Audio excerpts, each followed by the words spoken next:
Bonjour tout le monde, bienvenue à ce nouvel épisode du podcast L'État financier. Donc encore une fois aujourd'hui en compagnie de mon collègue Gabriel. Salut tout le monde, salut JP.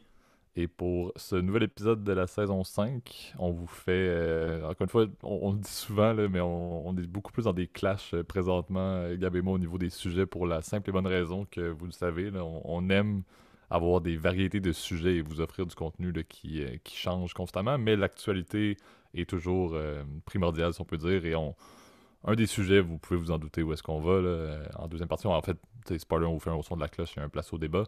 Mais c'est certain que l'actualité va nous amener à parler encore une fois d'un personnage qui était dans l'épisode de la semaine passée pour une autre de ses compagnies et également sur une compagnie qu'on avait parlé, si je ne me trompe pas, au début de l'année lorsque toute cette saga-là avait commencé. Mais je pense qu'on n'a pas le choix d'y revenir. Donc le petit spoiler a été entamé. Bien évidemment, aujourd'hui, on vous parle de beaucoup de sujets de marché financier et de compagnies listées. Là, donc, c'est certain que Gab va avoir un bon mot à dire au niveau du disclaimer de début d'épisode. Mais on pense que c'est des contenus qui sont quand même assez intéressants. Donc, on a fini le tir à la corde en off pour déterminer les sujets pour finalement aller avec ça. Gab, je te laisse la parole pour entamer l'épisode avec le classique là, au niveau du disclaimer. Ouais, on n'oubliera pas évidemment que tout ce qu'on parle, surtout je dirais en fait, dans les deux parties de cet épisode, il s'agit que de notre opinion personnelle, il ne s'agit pas évidemment d'une recommandation à faire telle ou telle chose. On vous invite toujours à apprendre, à vous informer d'abord et à consulter aussi un expert quiconque est autorisé aussi à vous faire ces recommandations. Je pense que ce sera la meilleure façon pour vous de diversifier votre portefeuille déjà, ce serait une bonne chose, puis aussi évidemment d'avoir les meilleures recommandations adaptées à votre profil d'investisseur personnel. Euh, et oui, on retourne évidemment avec un épisode, je pense que vous avez déjà déterminé le personnage de qui on va parler, mais c'est vrai que l'actualité est assez intéressante et je pense que ça, on peut remettre au clair aussi quelques sujets aussi d'ailleurs que j'ai vu passer sur Twitter d'ailleurs, puisque révélation, on va parler de ça. Euh, le but étant c'est ça, d'avoir aussi un point de vue aussi un peu répondre aussi peut-être à des interrogations que vous posez, etc. Parce que j'ai lu aussi beaucoup d'informations un peu fausses sur le net. En tout cas, ce sera l'occasion en tout cas de pouvoir en parler aujourd'hui et je pense qu'on est prêt, JP, si tu le veux, à passer au premier segment. Absolument. Donc, commençons sans force avec le premier segment, le au son de la cloche.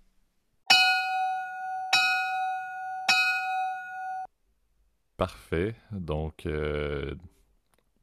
on ne parlera pas de Twitter en premier. On va parler de compagnies similaires. On va parler des big tech. Vous l'avez peut-être vu cette semaine. C'était la sortie des résultats pour le Q3 au niveau des États-Unis pour plusieurs des grandes firmes de techno, là, que ce soit les Alphabet, les Microsoft, les Apple de ce monde. Et les résultats du Q3 ont été un peu en deçà des analystes et on a observé cette semaine, depuis d'ailleurs mercredi, là, lors des premières publications de l'ouverture des marchés de mercredi matin, on a remarqué quand même des impacts relativement massifs au niveau des capitalisations de toutes les big tech. Big tech, aux États-Unis, on parle du big tech sell-off. C'est un sujet, il y a plusieurs centaines de milliards là, pour votre info de capitalisation collective qui a été perdue au travers de l'industrie.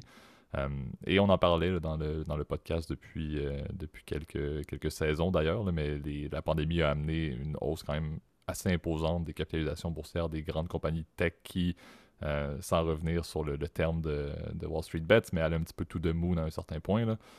Et c'est là où le Big Tech Sell-Off, les résultats du Q3 permettent un petit peu de bien comprendre les modèles d'affaires qui ont permis à ces compagnies-là de vraiment surperformer, là, littéralement en tant qu'industrie au total, là, durant les dernières années, durant les derniers mois. Euh, et le fait d'avoir une espèce de chute des capitalisations, un peu un retour à la normale là, de cette industrie-là, c'est pas mauvais, mais ça a des impacts significatifs sur le portefeuille de tout un chacun, parce que comme vous pouvez vous en douter, ces grandes corporations-là, les alphabets de ce monde, là, c'est des compagnies du S&P 500, entre autres aux États-Unis.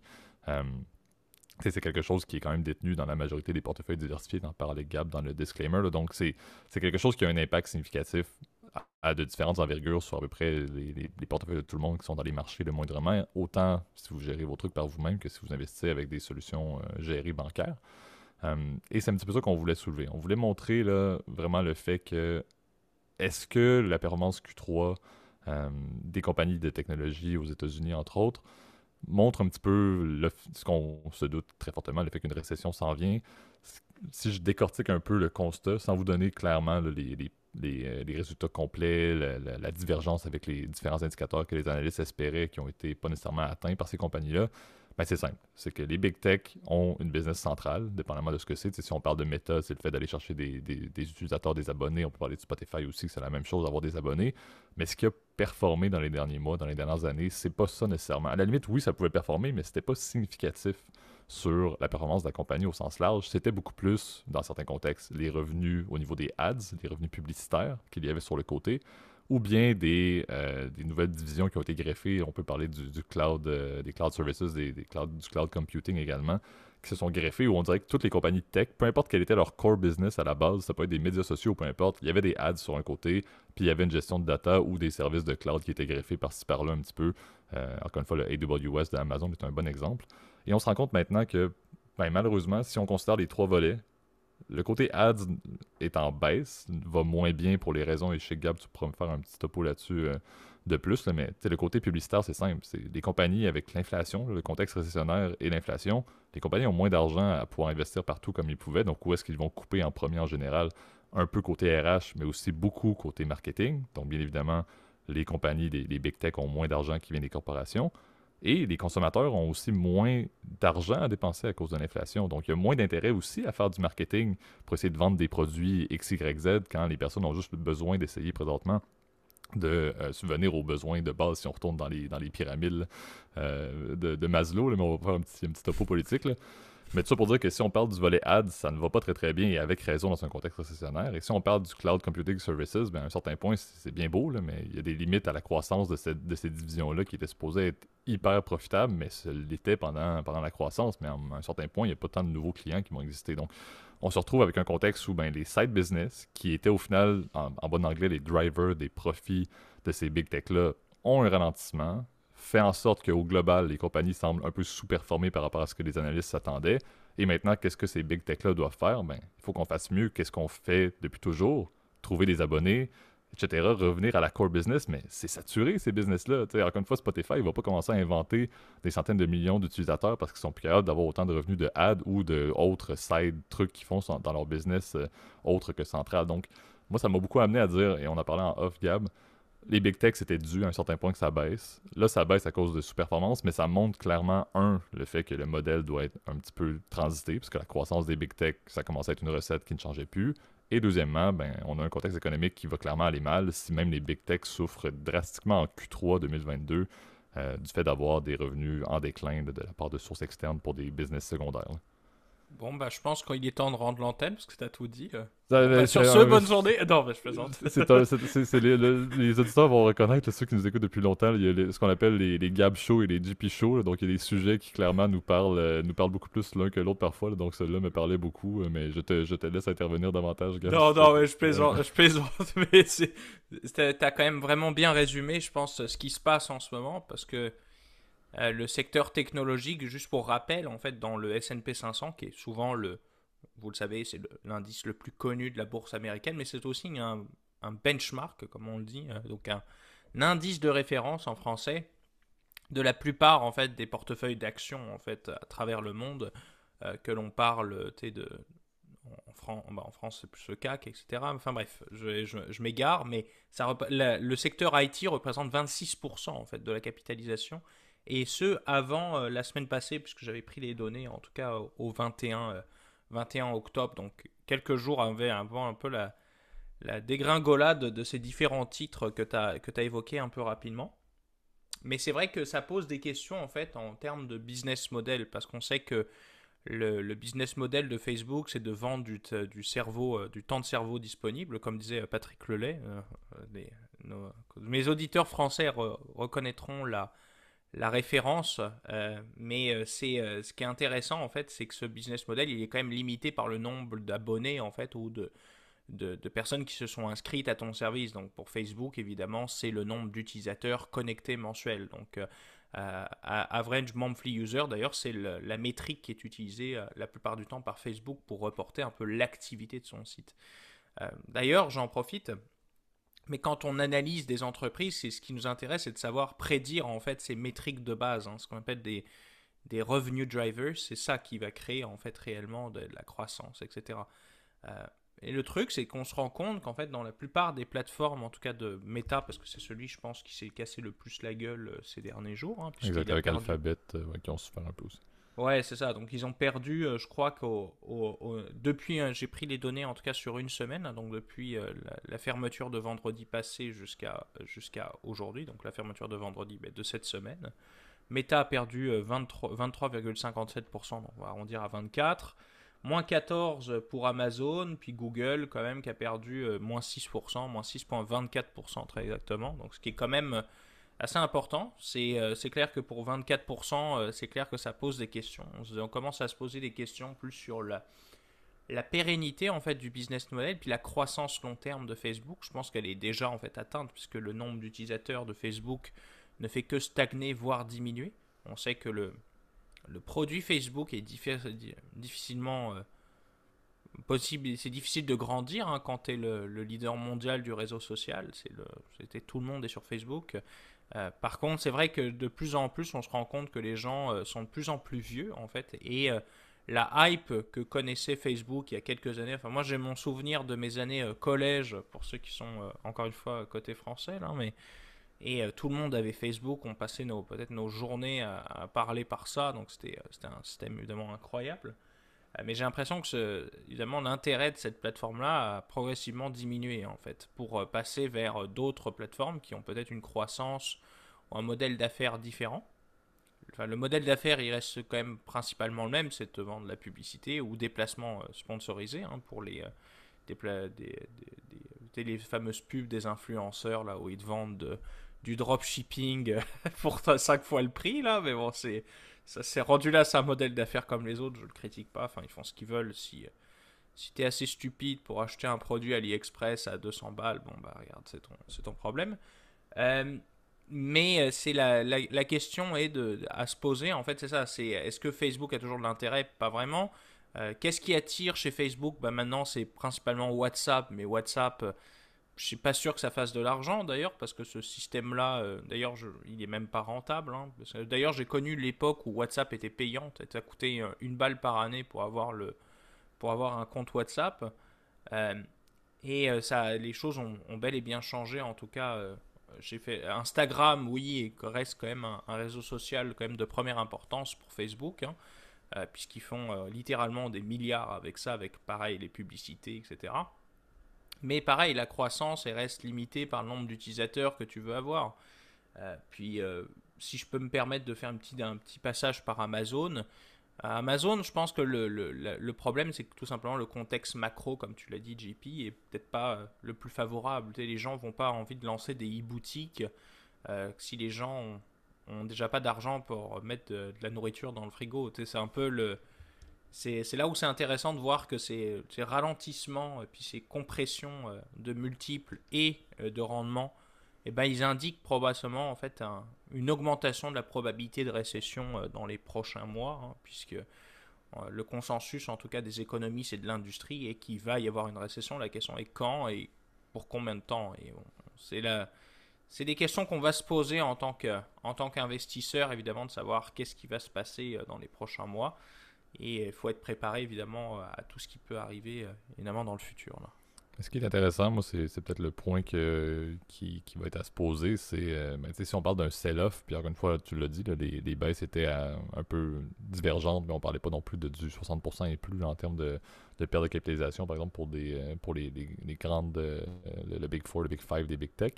Mais c'est de voir justement l'impact. Est-ce que ce coup de frein-là, déjà maintenant, en octobre 2022, va avoir un impact peut-être favorable sur le fait que les Big Tech vont peut-être déjà avoir souffert lorsqu'une possible récession pourrait arriver pour l'année prochaine, par exemple. Donc, ça rend les choses intéressantes de dire, on sait que souvent les marchés sont très précurseurs. S'il y a un contre-coup déjà maintenant, il y a peut-être de l'espoir sur le fait que, bon, ben, au moins l'industrie des big tech va pas couler autant qu'on peut le penser lorsqu'il y a un impact systémique, par exemple, ou une récession qui va affecter toutes les industries.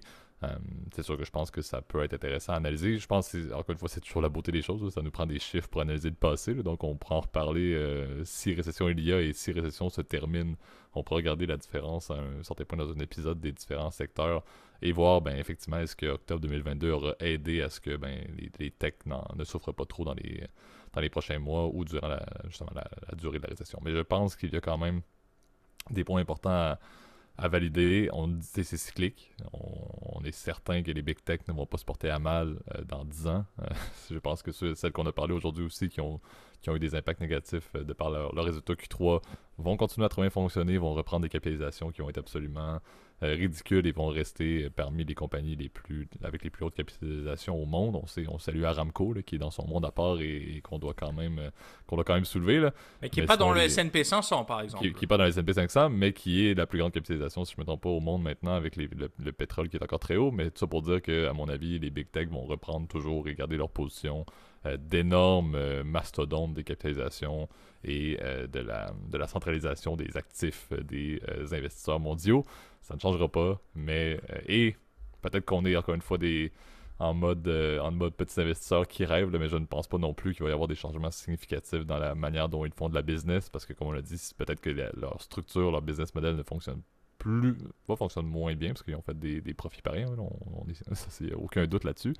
Mais c'est sûr que je pense pas qu'il va y avoir non plus de grands changements significatifs, ou en 2024, Alphabet va avoir vendu 3-4 divisions et va maintenant faire sur le côté des dictionnaires, par exemple, pour ne pas faire un jeu de mots de faible qualité. Mais je pense que c'est un peu ça. Là. Ça ne changera pas le monde, mais c'est quand même intéressant de voir qu'au moins, une récession semble effectivement pouvoir s'aligner avec un indicateur qu'on n'aurait pas pensé.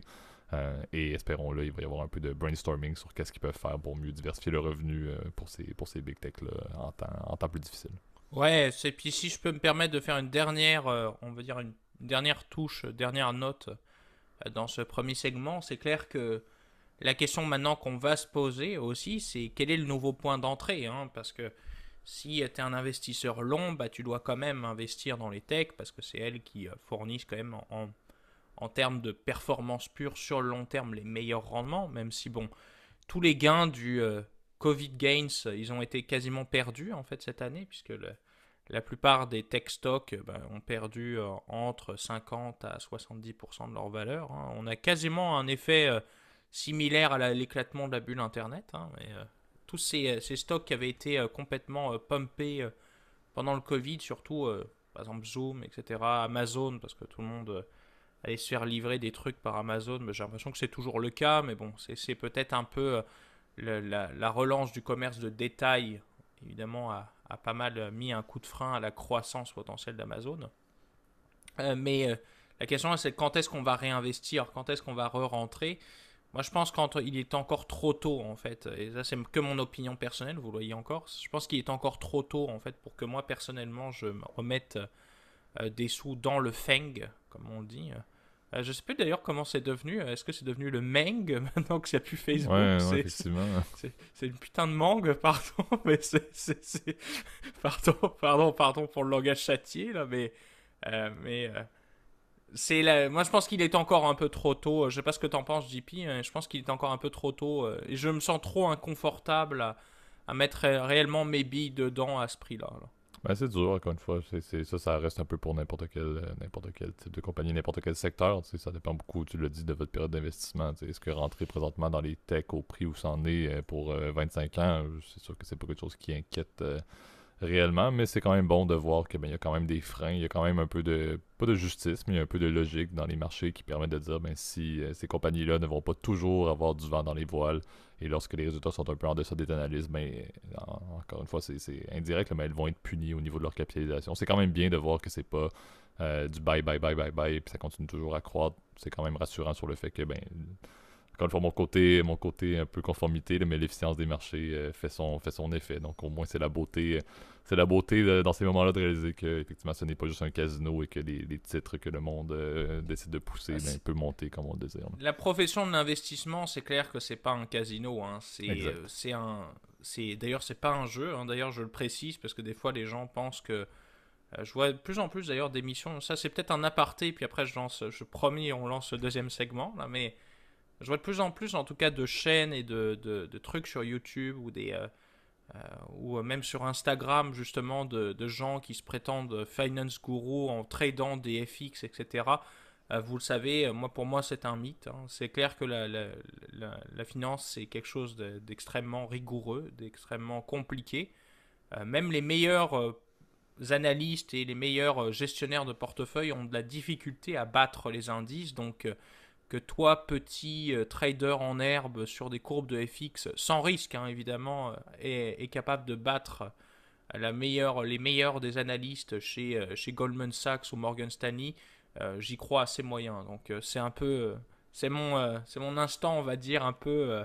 Gabriel bashing qui va rentrer, enfin Gabriel anti-bashing, parce que c'est moi qui bâche l'autre genre, mais qui est là. Mais bon, je pense qu'on peut lancer du coup le place au débat. Qu'est-ce que t'en penses, Ah, JP? absolument. Tu fais quand même une belle transition en te permettant publiquement du bashing de pouvoir également nous lancer vers un deuxième sujet où effectivement le bashing public va être de plus en plus permis sur la plateforme qu'on vous introduit, mais lançons le jingle pour le place au débat. Parfait.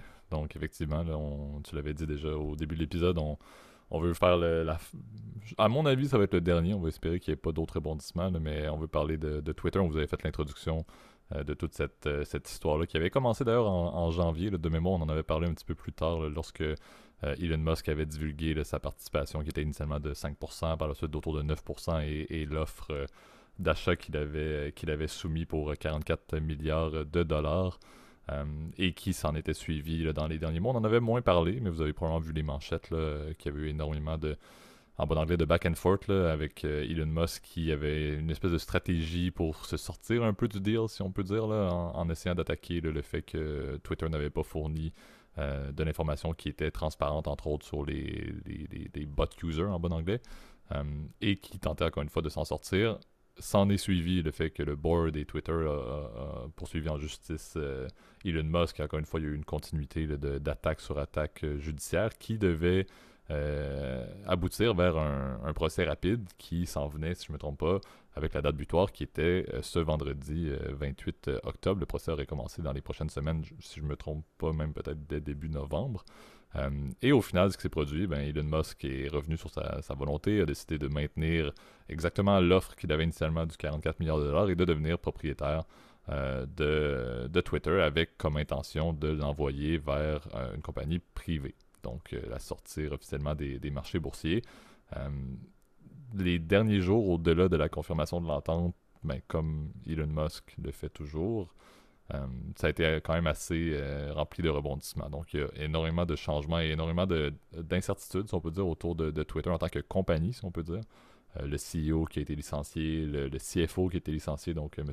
Parag Agrawal, le CEO, le CFO était Ned Segal et également là, une responsable des affaires juridiques qui ont été licenciés presque sur le champ.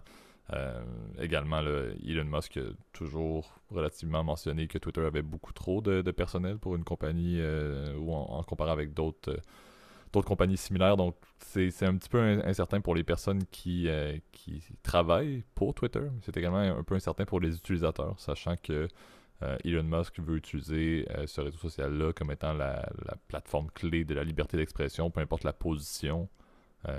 Il y aurait des formes de retrait de la modération. Là.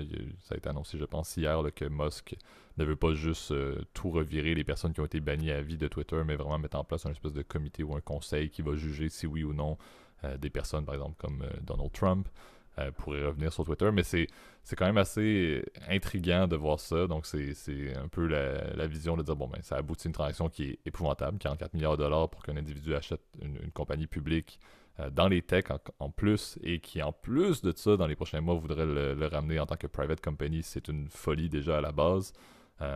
Et tout ce qui va s'en suivre, et la version 2.0 de Twitter en tant que littéralement chantier des discussions avec autant des personnes d'un extrême à l'autre sur tout débat possible.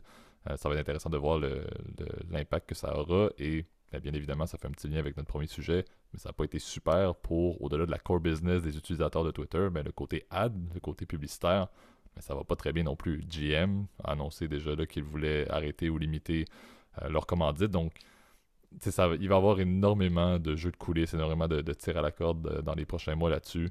Le côté financier, on a un deal qui est conclu, 44 milliards de dollars comme on l'a dit, et une démarche qui a déjà été envoyée, je ne me trompe pas, au SEC pour entamer là, la privatisation de la compagnie.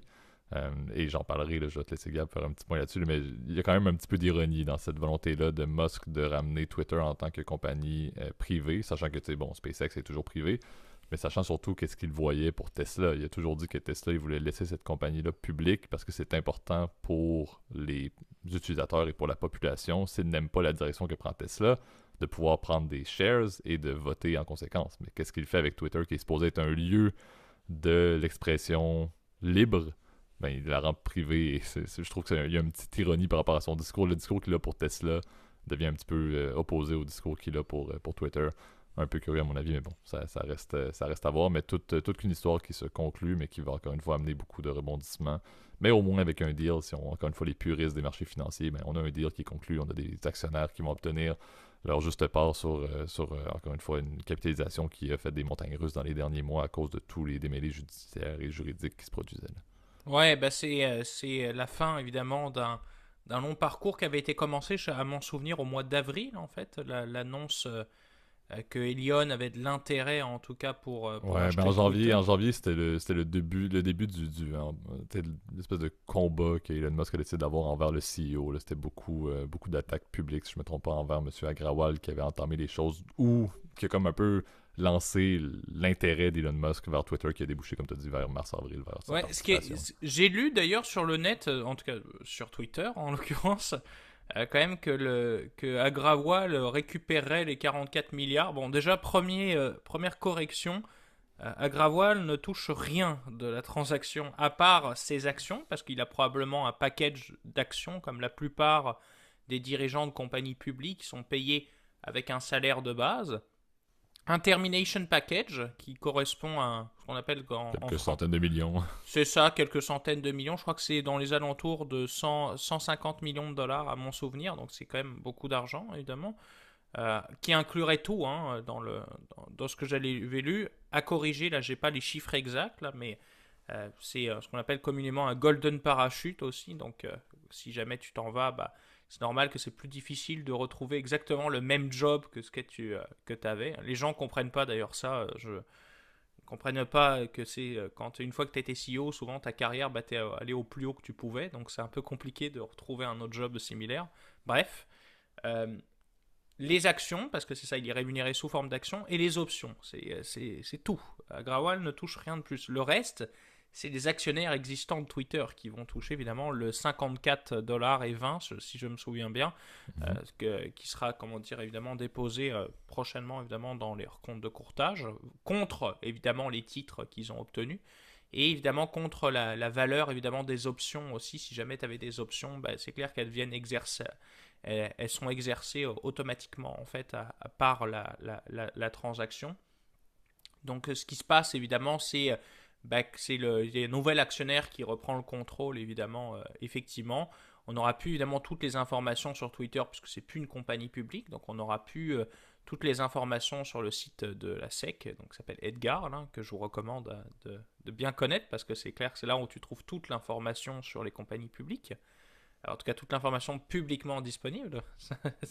Soyons investisseurs rationnels et entre guillemets non initiés pour avoir accès à ces informations-là.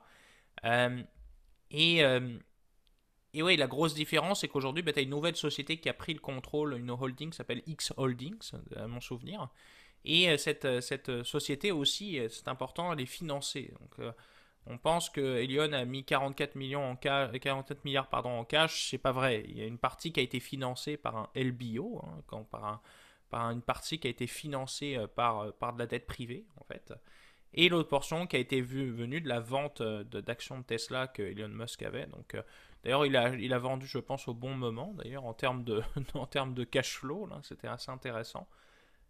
Mais c'est là où on va se poser la question, je pense que c'était l'objet de faire un place au débat, c'est est-ce que réellement ça va amener plus de liberté, est-ce que ça va être un nouvel espace d'échange, est-ce qu'il va permettre de valoriser mieux Tesla auprès des investisseurs, ou est-ce que ça va être juste un espèce d'espace philanthropique, entre guillemets, où un monde un peu bisounours où tout le monde se prend par la main à tout nu avec des fleurs. Non.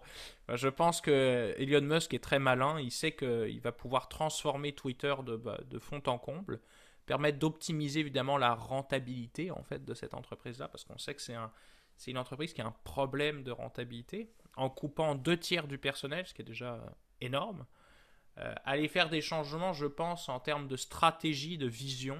Tu l'as dit, Twitter depuis quelques mois, alors quand même c'est un espace de libre-échange parce que je trouve que on voit beaucoup de propagande d'ailleurs russe sur Twitter ou de faux comptes, tu as bien raison, qui sont souvent alimentés évidemment par des puissances étrangères ou par tout simplement des entreprises qui font du spam, hein, tout simplement. Donc c'est intéressant de voir effectivement, c'est peut-être cette nouvelle direction que va prendre Twitter, ça va être un espèce de nouveau Telegram, moi, à mon avis. Et la publicité, il va falloir être plus malin, parce que c'est vrai que la publicité sur Twitter marche assez mal, hein. D'ailleurs, oui, tu as des hashtags clés, etc., ou des mots, des tendances, un peu comme sur YouTube, là, tu es avec des mots qui apparaissent à droite de ton écran, là, qui te disent, bon, je sais pas, Rihanna a sorti son nouveau single, bon, bah, là, c'est bon, ça va tomber, etc. La question est de savoir comment optimiser cette portion publicitaire. C'est là où j'ai un peu plus de mal parce que c'est compliqué sur Twitter de faire de la pub, ou à moins qu'elle soit plus personnalisée, etc. Il y a quelque chose à chercher évidemment là-dedans, et je pense que Elon Musk va augmenter en fait la capacité d'intelligence artificielle pour personnaliser les pubs. Je pense que c'est un peu la direction qui va se tramer au niveau Twitter pour valoriser mieux l'espace publicitaire sur cette plateforme. Effectivement, tu sais, ben, moi je vois vraiment deux côtés. Il y a ce côté-là qui est très financier, qui est très bon. Oui, Twitter avait besoin d'un peu de renouveau, ça c'est certain. Le côté qui m'inquiète un peu plus, c'est le côté moins financier. Tu sais. Elon Musk a clairement une quête de laisser une empreinte importante sur tu sais, le monde, si on peut dire. Là. Sur l'humanité, ouais, Sur carrément. l'humanité, si on peut dire. Donc, avec l'impact qu'il a eu sur les véhicules électriques et sur une transition vers l'électrification des transports qui a un impact environnemental à débattre, mais bon, entendons-nous sur un point favorable. Le côté SpaceX, donc outre-terrestre, et le côté maintenant du volet communication. C'est certain qu'on peut se poser, et vous le savez, là, le parcours d'Elon Musk est quelque chose que j'ai lu certaines de ses biographies ou des biographies qui ont été écrites. C'est un personnage qui m'intéresse, mais je ne suis pas prêt à dire que c'est nécessairement l'individu qui a forcément, tu sais, sur lesquels on devrait se fier pour des sujets aussi significatifs que là, si on parle de la communication. T'sais. Les véhicules électriques, tant mieux. L'exploration SpaceX, c'est pas tout le monde dans tous les cas. C'est quelque chose qui n'a pas vraiment de comparable. Donc, à la limite, il peut faire ce qu'il veut. Il peut avoir son idéologie à lui dans ces industries-là. Ça change pas grand-chose. C'est pas quelque chose qui est accessible au commun des mortels. Par contre, on dirait que la communication, c'est tellement large, ça existe depuis toujours et ça peut avoir un impact significatif. On l'a vu sur des événements positifs et négatifs, autant très récents, si on parle encore une fois de ce qui est en arrière du fait justement que Donald Trump est banni de Twitter. Il y a quand même beaucoup d'impact. Donc, de dire que c'est lui qui aurait la vision sur qu'est-ce qu'un média de communication devrait être pour optimiser les interactions humaines, il y a quand même un petit doute que j'aurais personnellement là-dessus. Donc, c'est certain qu'en termes financiers, je me dis, bon, tant mieux, on l'a dit, ça va être du renouveau, c'est pas mauvais pour la compagnie. Malheureusement, ça va être privé, on ne pourra pas en bénéficier en tant qu'actionnaire. Donc, ça, c'est un point qui est un peu malheureux, mais le côté financier, ça va être bon. Le renouveau, fine. Le volet, par contre, comme je dis, plus idéologique derrière ça, on dirait que je me dis, c'est un peu malheureux, sachant qu'il semble toujours avoir dans ses compagnies vraiment une mainmise sur tout ce qui se passe. Ça, c'est quelqu'un qui est clairement workaholic et qui aime avoir, on l'a vu dans tout ce qui parlait sur Tesla et tout ce qui parlait sur SpaceX, là, mais il y avait des impacts sur littéralement des virgules dans certaines divisions de la compagnie. C'était lui qui faisait la décision, c'est lui qui faisait encore des entrevues et tout.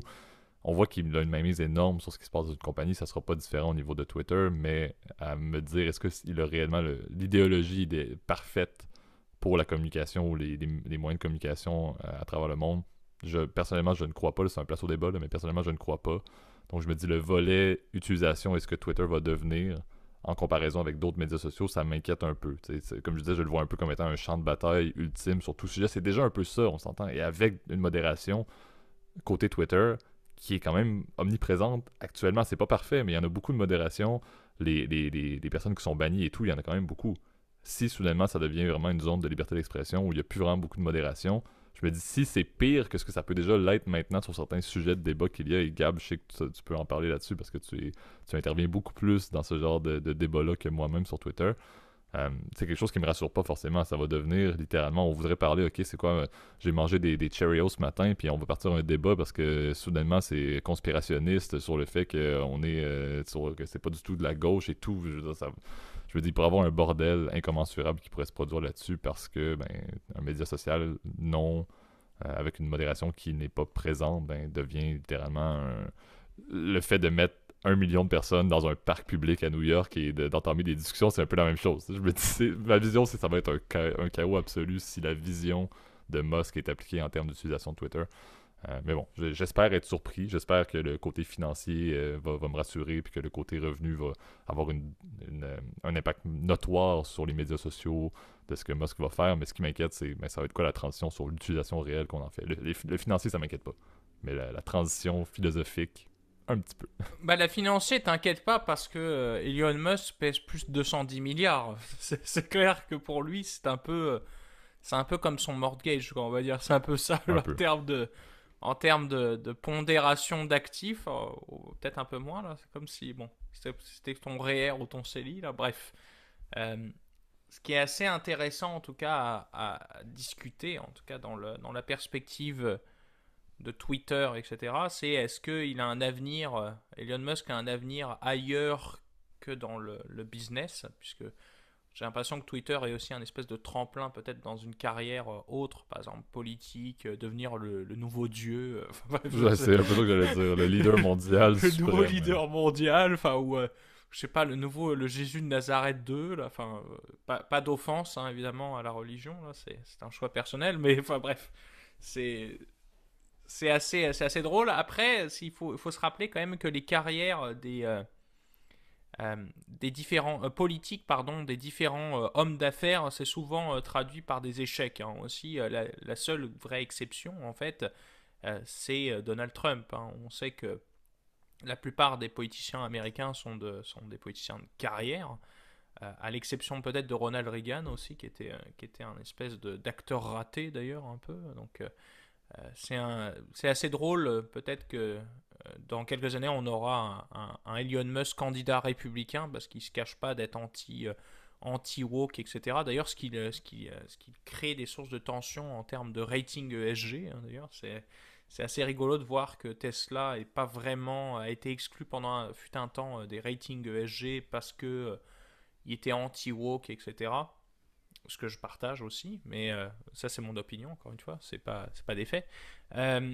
Mais ce qui est, ça va être intéressant de voir effectivement est-ce qu'il a un avenir là-dedans.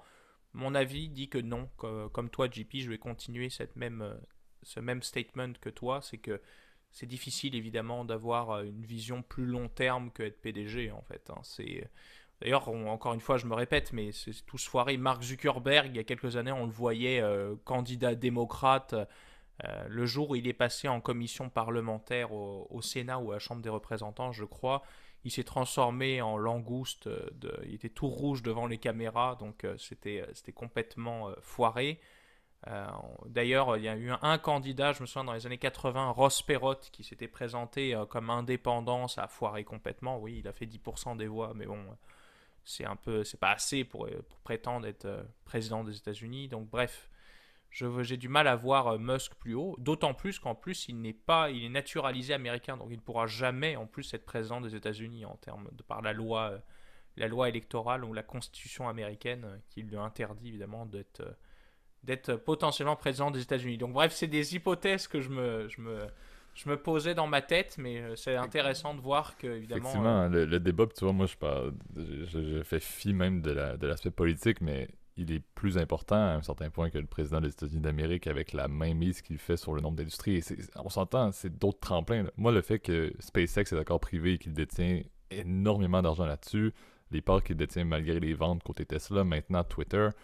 C'est fou, là. C'est quoi le next? On dirait qu'il n'y a pas d'arrêt sur le fait que cet individu-là est capable d'accumuler une fortune qui est ridicule et de pouvoir faire des acquisitions qui font aucun sens.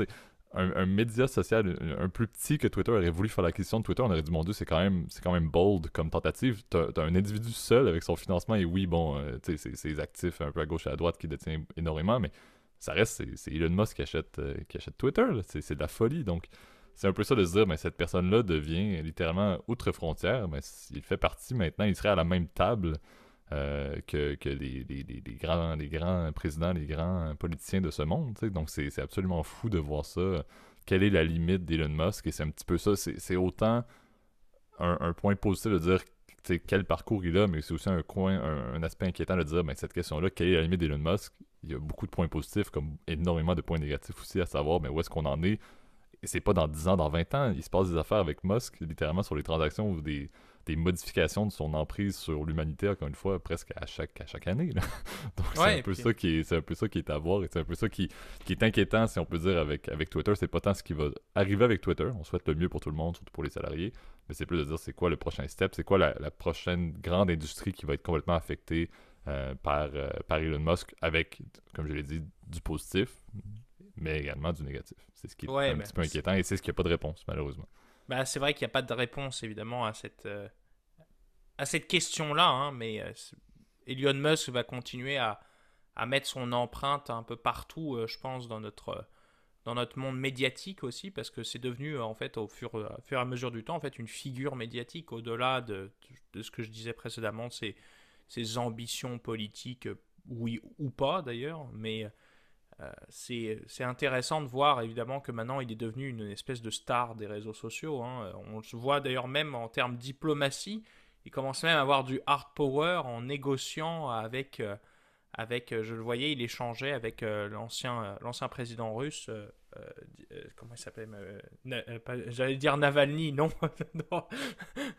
Medvedev, je l'avais perdu sur Twitter à essayer de faire des échanges avec lui, en tout cas sur Twitter. Tu te rends compte de la puissance du personnage, hein. C'est assez impressionnant. Bref, j'ai l'impression que je m'égare un peu, mais tu vois, c'est des réflexions qui me font, qui passent dans ma tête, évidemment, suite à l'acquisition de Twitter par Elon Musk. Là, je pense que on a fait Ouais, pas mais mal de c'est tours. de voir grandir devant nos yeux un mania littéralement mondial de plusieurs industries qui est vraiment, encore une fois, passionnant, mais inquiétant tout autant que passionnant, si on peut conclure ce place au débat avec cette phrase-là. Mais effectivement, c'est ce qui va d'ailleurs mettre un terme à l'épisode d'aujourd'hui. Donc, merci à nouveau, Gab, pour ta participation. Merci tout le monde pour votre écoute. Donc, comme à l'habitude, vous savez où nous retrouver. Donc, sur YouTube, qui est notre plateforme clé pour les notifications, les commentaires, les questions, les partages d'opinions, etc. Donc, allez mettre un like, allez vous abonner à la chaîne également et mettre la cloche justement pour les fameuses notifications. Si vous voulez nous partager des commentaires, encore une fois, questions, autres sujets, peu importe, de manière plus privée, vous avez l'adresse courriel que Gab met toujours dans les zones de description.